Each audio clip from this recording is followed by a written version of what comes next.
Tonight, what we're going to do is each candidate will have 3 minutes roughly to start, to introduce themselves, to tell us about who they are. This past Wednesday, Cecil County Republican Club members and others braved the wind and rain to attend a candidates forum at the Chesapeake City VFW. For the 4 men who wished to be their party's candidate for county executive, it was an opportunity to introduce themselves and to express both their views and intentions if elected. Despite the weather, the event was well attended, and for an hour and 45 minutes, the candidates Joe Carabetta, Greg McDonald, Alan McCarthy, and Dan Schneckenberger fielded questions from those in attendance. While the audience's questions covered numerous concerns, the candidates' answers frequently involved the subject of economic development as a key to better jobs and lower taxes. They have natural gas, and they have high-speed internet. What do we have? Outside the municipalities, there is virtually nothing. Until you make this a county which will attract businesses and attract people and make it business friendly, I don't think we'll go too far. Targeted expansion that does not hurt the taxpayers. The taxpayer has been catching it on the chin the last 4 years. They've been getting hit with tax increases, rate increases, fee increases. I've been there, I've watched it. Very few of you in this room have come out to those meetings, but I saw what went on. So we're going to make, as someone said here tonight, we're going to be in lockstep with Governor Hogan. We're going to be Maryland's open for business. We're going to get people in here and let them know that they're respected. We're going to go out and we're going to talk to businesses. We're not going to go out and just talk to them once a year. We're going to talk to them once a month. We just lost close to 200 jobs at the grocery place there in Northeast. That shouldn't have happened. And while new and improved infrastructure and creating a more business-friendly environment were familiar refrains throughout the evening, candidate Greg McDonald had a different take on local government's role in attracting business development. I did touch on it, yes.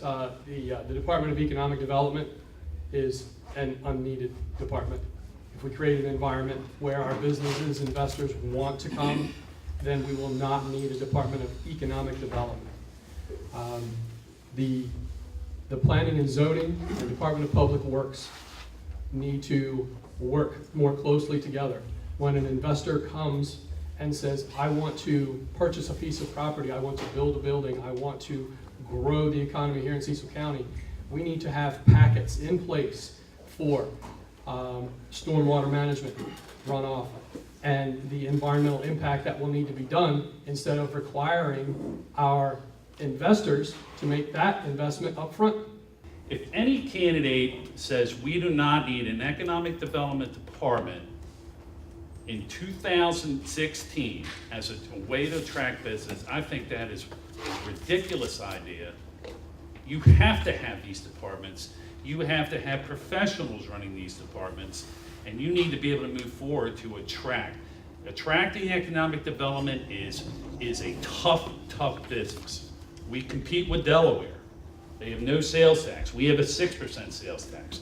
We compete with Chester County, Harford County, even counties in our own state. We have to have a department that understands who's going to come to Cecil County, what kind of businesses will attract here, and what we need to do to get them here. The panel was also questioned about recent county projects, including the Calvert Sports Complex and the acquisition of the Bessel plant, which is now the county's School of Technology. The park itself, yes, it's a major investment in county, and it did cost several millions of dollars. We're up to $2.3 million, but we do have a finished park. What is also interesting about that park, it is now designed where it can now be hosting recreational sports tournaments like lacrosse, like soccer, and these are additional revenues that come into the county that actually help pay off that debt in there and actually attract other people to Cecil County that may decide, hey, I might want to bring my business here. Well, I happen to be the major proponent for the Calvert Park, and I basically voted to extend the money, contrary to most of the commissioners at the time I was with. Mrs. Bowlesby supported me. I think it's been truly a great investment in Cecil County. We need quality of life issues here.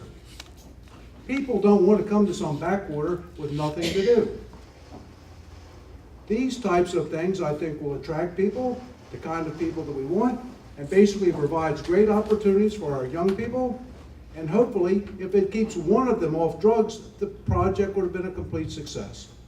And I will tell you, that school of technology that the county invested capital money and put on the books is a tremendous investment for county, both for the people who attended and for long-term, for the workforce it's going to generate out of there.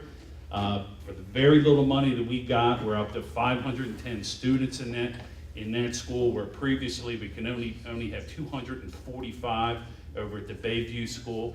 And would you believe, people, there is a candidate at this table that called the School of Technology a white elephant. Everybody talks about these major investments as a loss of money. Any and all of these capital projects we have are still ours, and if we don't need them, we can sell them and probably at a huge profit. But in reality, we bought 94 acres with over 160,000 square feet of excellent building. The reason I called it a white elephant, you learn one thing, you follow the money. Look at the paperwork, how the LLCs switched hands. It's very highly suspicious why the price went up. And it was very convenient that they were able to blame a sitting commissioner for that price increase. I think they did a poor job of negotiating the price. Just for the record, just so everyone's clear, I would not consider that one an expenditure. That was an investment. Not everyone wants to go. Not everyone wants to go to college. And we need to be able to provide the opportunity for our young people who don't necessarily want to go to college. And never to be forgotten, the ongoing issue of animal control was addressed. This is a tough issue. It's a very emotional issue, but the animal has to come first. We put the arguments aside as whether this group is better than that group. The animal has to come first. So we got to look at the options. The thing that bothers me with the current course direction is we haven't, at least I haven't been told, I'm not privy to this, that there was 3 or 4 RFPs that were put in and they haven't been opened. I think we need to look at all options have to be on the table. But probably all of you know that I'm a retired veterinarian. I came to Cecil County in 1978. I volunteered many years of my time pro bono to support the Cecil County SPCA. That organization from 1978 up until it was basically changed in 2012 provided excellent service to the community, providing healthcare services for human beings, quality and compassionate care for the animals.